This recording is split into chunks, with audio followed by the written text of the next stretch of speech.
नमस्कार। Online classes में एक बार फिर आपका स्वागत है। तो आज की क्लास में हम पत्रकारिता के जो भेद थे उसमें कुछ कल पढ़े थे, बाकी के आज हम पढ़ेंगे। तो उससे पहले मैं वापस एक बार पत्रकारिता का परिचय देना चाहूँगी। तो पत्रकारिता को अंग्रेजी में जर्नलिज्म कहते हैं। तो चैम्बर और न्यू वेबस्टर्स डिक्शनरी में लिखा है कि journalism the occupation of conducting a news medium including publishing, editing, writing और ब्रॉडकास्टिंग। तो इसका मतलब होता है कि समाचारों के जो प्रकाशन हैं, लेखन और संपादन का व्यवसाय ही पत्रकारिता है। उसके बाद हम दो परिभाषाएं देखेंगे। मैथ्यू अर्नाल्ड की पत्रकारिता शीघ्रता में लिखा जाने वाला साहित्य है, और एक अकबर इलाहाबादी ने कहा है कि खींचो न कमानों को, न तलवार निकालो, जब तोप मुकाबिल हो तो अखबार निकालो। तो पत्रकारिता तात्कालिक घटनाओं के सूक्ष्म विश्लेषण पर आधारित ज्ञान का एक कार्य है, जिसमें आवश्यक तथ्यों को प्राप्त करना होता है और उसकी महत्वपूर्णता के अनुसार ही उसको तैयार करना होता है, और जो बुद्धिमत्ता से परिपूर्ण जो जनजीवन है या बुद्धिजीवी हैं उनके सम्मुख वो प्रस्तुत किया जाता है। तो वर्तमान समय में पत्रकारिता का जो क्षेत्र है बहुत विशाल हो गया है। सन 1780 में प्रकाशित भारत का प्रथम समाचार पत्र जो कि है हिक्की गजट, वहाँ से शुरू होकर के 225 वर्ष की यात्रा में पत्रकारिता को अनेक कठिन परिस्थितियों का सामना करना पड़ा, और वर्तमान स्थिति यह है कि पत्रकारिता को सिर्फ समाचार पत्रिका तक ही सीमित रखना इनके साथ अन्याय होगा। तो आधुनिक जो संचार के माध्यम हैं, आकाशवाणी, दूरदर्शन, सैटेलाइट प्रसारण और इंटरनेट, वीडियो, टेलीफोन, फैक्स, ये सब पत्रकारिता के ही आधुनिक रूप हैं। और दूसरे शब्दों में हम ये कह सकते हैं कि देश विदेश की घटनाएं, गतिविधियां, ज्ञान और विचार की समीक्षात्मक टिप्पणियों को शब्द, चित्र, ध्वनि या किसी अन्य रूप में जन जन तक पहुंचाना ही पत्रकारिता है। तो ये एक विद्या का या एक कौशल है जिसमें पत्रकारों के कार्यों, कर्तव्यों और उद्देश्यों और लक्ष्यों का जो है विवेचन, विश्लेषण होता है।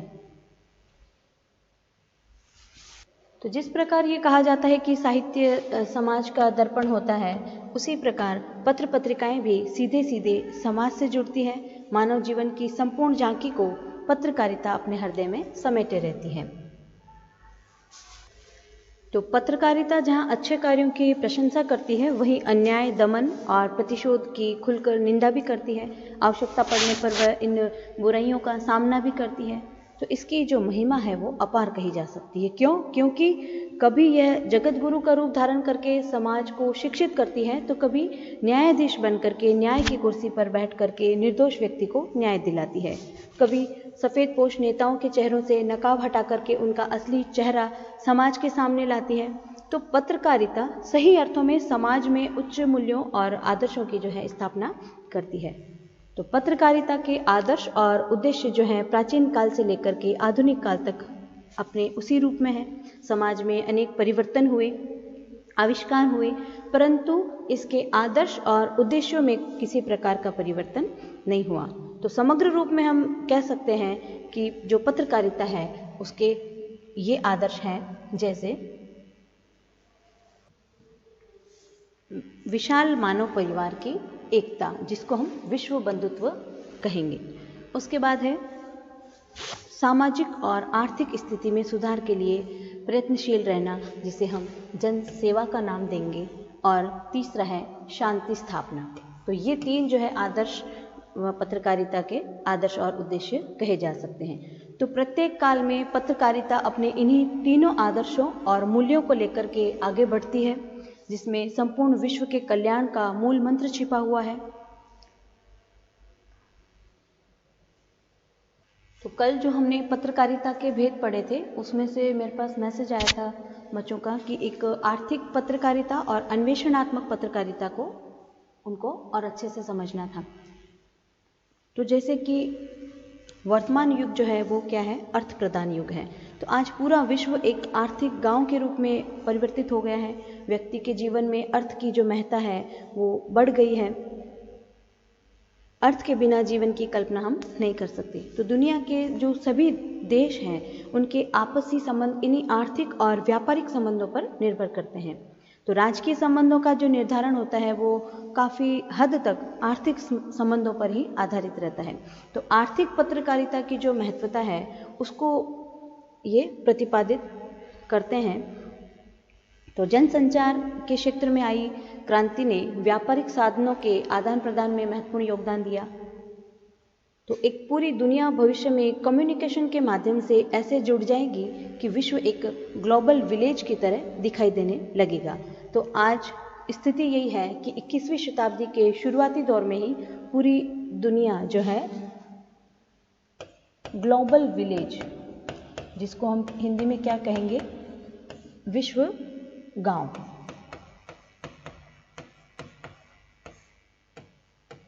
उसमें परिवर्तित हो जाएगा। तो संपूर्ण विश्व में जितनी तेजी के साथ आर्थिक और व्यापारिक गतिविधियां बढ़ी है उससे आर्थिक समाचारों का जो महत्व है वो भी बढ़ता जा रहा है।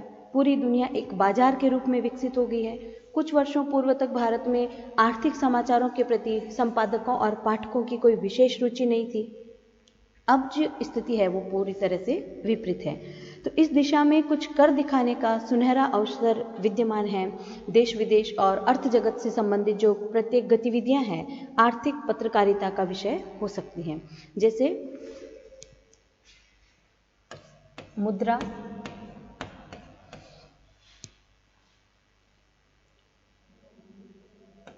बैंक, बजट,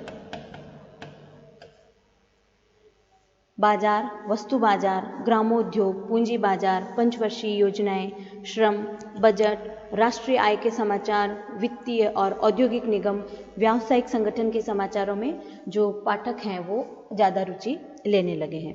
तो हमारे देश में भी आर्थिक पत्र पत्रिकाएं जो हैं उनमें से प्रमुख हैं द इकोनॉमिक्स टाइम्स, दैनिक अकोला बाजार समाचार, व्यापार भारती, फाइनेंशियल एक्सप्रेस, रिसाला बाजार, उद्योग भारती, उद्यम, अमर उजाला, समूह का जो है एक कारोबार, व्यापार भारती, विशेष रूप से ये लोकप्रिय कही जाती हैं।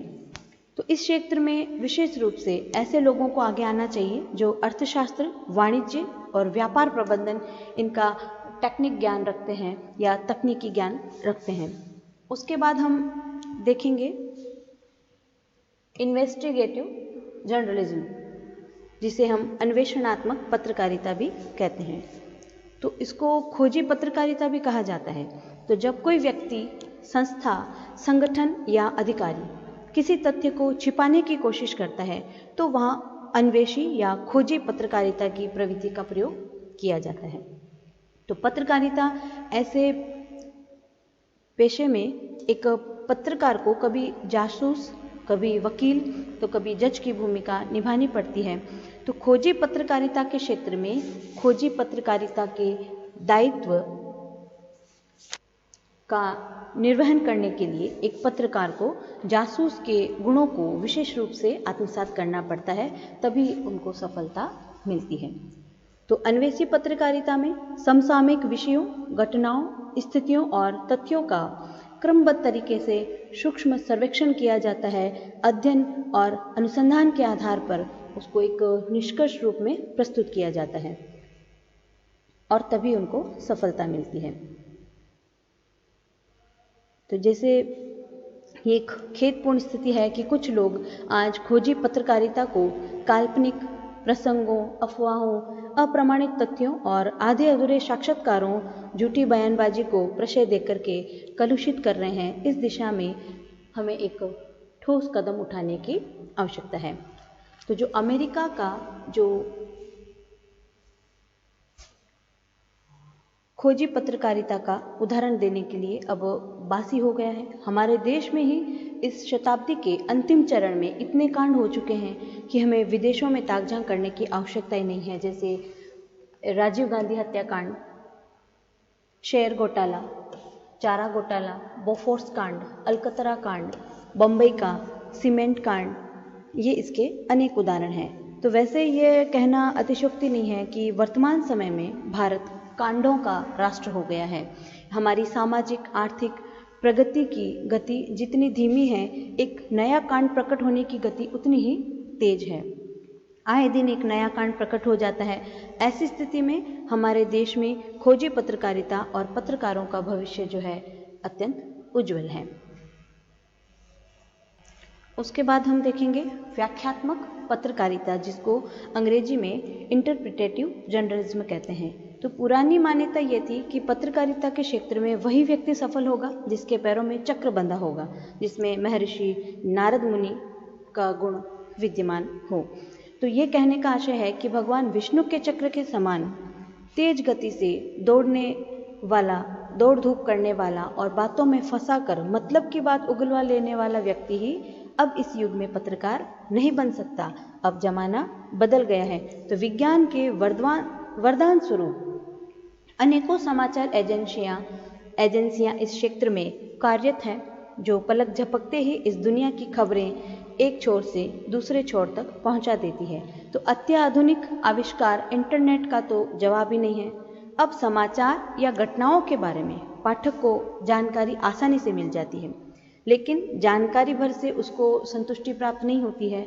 पाठकों की इसी संतुष्टि के लिए संवाददाता घटना की एक पृष्ठभूमि और उसके कारणों की गहराई में उतर करके उन कारणों की खोज करता है, समाचारों का विश्लेषण करता है। इस विवेचन विश्लेषण से पाठकों को घटना से जुड़े विभिन्न मुद्दों की जानकारी प्राप्त होती है। तो इसमें भी हम समग्र रूप से समाचारों के यथार्थ परिवेश में उनका मूल्यांकन करना ही व्याख्यात्मक पत्रकारिता का लक्ष्य है। तो इलेक्ट्रॉनिक माध्यमों के द्वारा त्वरित गति से प्रसारित समाचार को अधिक विस्तार और स्पष्टता के साथ प्रस्तुतिकरण के कारण यह प्रतिष्ठित हो रही है। उसके बाद हम देखेंगे विज्ञान पत्रकारिता, जिसे साइंस जर्नलिज्म कहते हैं। हिंदी समाचार पत्र पत्रिकाओं में विज्ञान लेखन बहुत पहले से हो रहा है। विज्ञान लेखन का जो दायित्व है पहल वैज्ञानिकों ने ही संभाला था। फिर समय के साथ साथ युवा लेखकों और पत्रकारों ने भी प्रभावित होकर के इस विषय में लिखना प्रारंभ किया।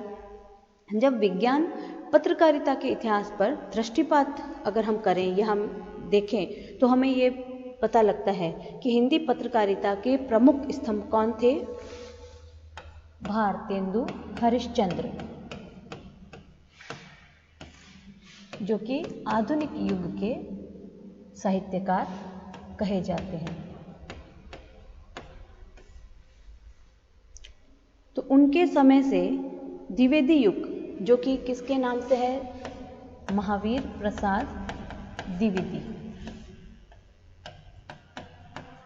तो भारतेंदु के नाम पर भारतेंदु युग और महावीर प्रसाद द्विवेदी के नाम से हिंदी साहित्य में द्विवेदी युग है।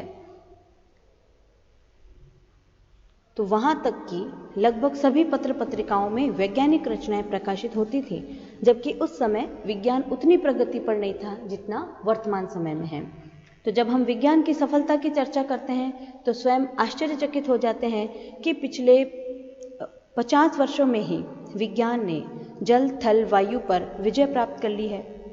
मनुष्य के जीवन का कोई भी क्षेत्र ऐसा नहीं बचा है जहां विज्ञान का आधिपत्य नहीं हो। तो जैसे लोगों की रुचि है उसी के अनुसार उसका जो क्षेत्र है वो भी व्यापक हो गया। इसके माध्यम से देश की स्वास्थ्य समस्याएं, कृषि, चिकित्सा, अभियांत्रिकी, रहन सहन, पिछड़ापन आदि को सरलतापूर्वक दूर किया जा सकता है। हमारे विकास कार्यक्रमों से जुड़कर मानव जीवन को उन्नति की ओर ले जाने के लिए विज्ञान पत्रकारिता पूरी तरह से सक्षम है। 1905 में इलाहाबाद में एक विज्ञान परिषद की स्थापना की गई थी।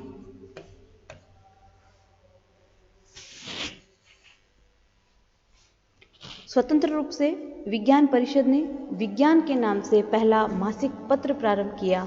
इसी क्रम में अन्य पत्र पत्रिकाओं में विज्ञान प्रगति, विज्ञान कला, विज्ञान कीर्ति, विज्ञान जगत, विज्ञान दूत, विज्ञान वैचारिकी, विज्ञान भारती, विज्ञान पुष्प आदि के द्वारा विज्ञान पत्रकारिता को उन्नति की ओर ले जा रहा है। तो विज्ञान पत्रकारिता के अंतर्गत विज्ञान से संबंधित जो समाचार हैं, फीचर है, जीवनी, नाटक, लेख, समाचारों से संबंधित चित्र, रेखा चित्र, आंकड़े, मानचित्र, इन सभी को प्रकाशित किया जाता है। तो आज भी हिंदी में विज्ञान पत्रकारिता के क्षेत्र में पत्रकारों का अभाव है। वैज्ञानिक वर्ग या अन्य लोग जिन्हें विज्ञान संबंधी ज्ञान है, उनकी शिक्षा दीक्षा प्राय अंग्रेजी में हुई है। इस कारण हिंदी में लिखने में उन्हें कठिनाई होती है। तो कभी कभी तो कुछ लोग हिंदी में लिखने को अपमान समझते हैं। तो भारतीय वैज्ञानिक और विज्ञान के क्षेत्र में जानकारी रखने वाले जो पत्रकार हैं, उनको इस मानसिकता का त्याग करना आवश्यक है। हाँ, इसमें कई मुश्किलें आ सकती है। उसके बाद हम देखेंगे विकास पत्रकारिता, जिसको अंग्रेजी में डेवलपमेंट जर्नलिज्म कहते हैं।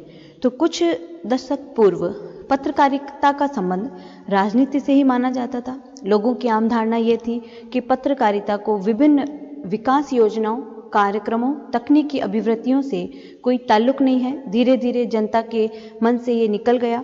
आज सामाजिक, आर्थिक, वैज्ञानिक और प्राविधिकी रक्षा विज्ञान, श्रमिक कल्याण, परिवार नियोजन, स्वास्थ्य और चिकित्सा सुविधाएं, शहरी विकास, ग्रामीण विकास, निर्माण और आवास, पर्यावरण, प्रदूषण, उद्योग, कृषि, शिक्षा और साक्षरता, नीति और योजना जैसे विकास कार्यक्रमों पर प्रकाश डालने वाली पत्रकारिता को विकास पत्रकारिता के अंतर्गत माना जाता है। तो हमारे देश में अनेक योजनाएं, पंचवर्षीय योजनाएं, वार्षिक योजनाएं हैं, जिसके बारे में जनता को पूरी जानकारी नहीं है। ऐसे कार्यक्रमों को आम जनता के बीच प्रचारित और प्रसारित करने का जो दायित्व है, वो विकास पत्रकारिता को ही उठाना है। उसके बाद हम देखेंगे खेल पत्रकारिता। तो खेलकूद का मनुष्य के जीवन में बहुत महत्व है। तो प्राचीन काल में भी स्वास्थ्य और मनोरंजन की दृष्टि से खेलों को अत्यधिक महत्व दिया जाता है।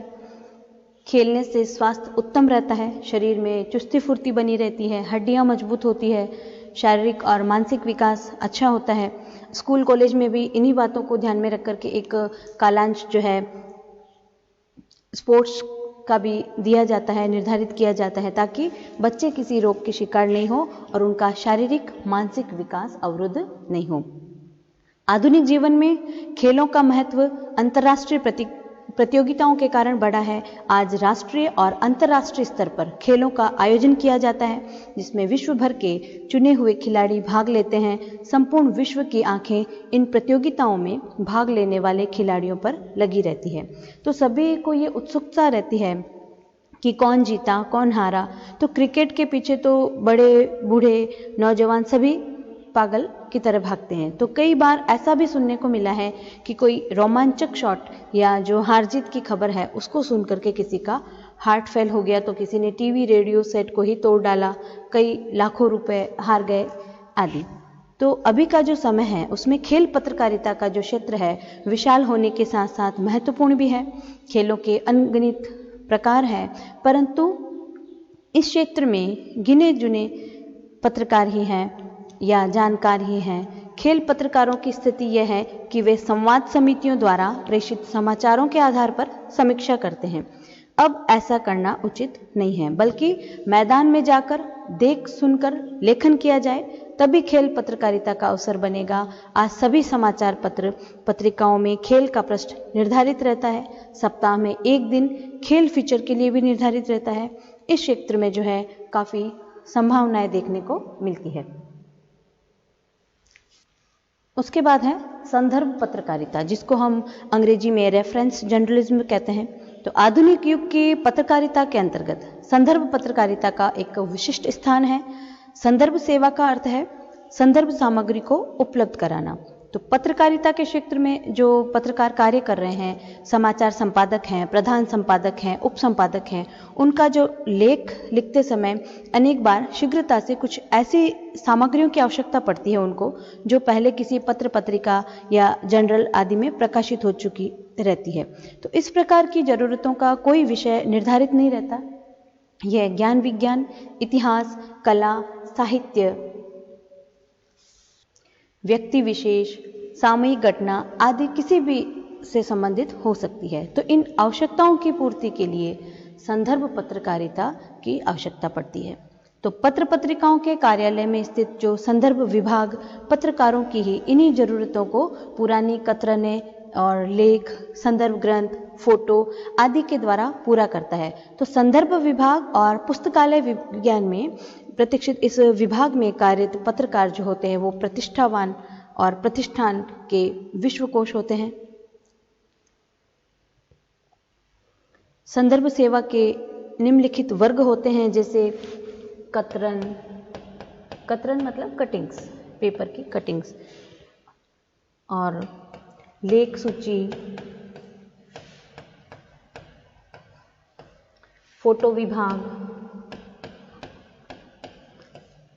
सामान्य पुस्तकों का विभाग, भंडार विभाग आदि।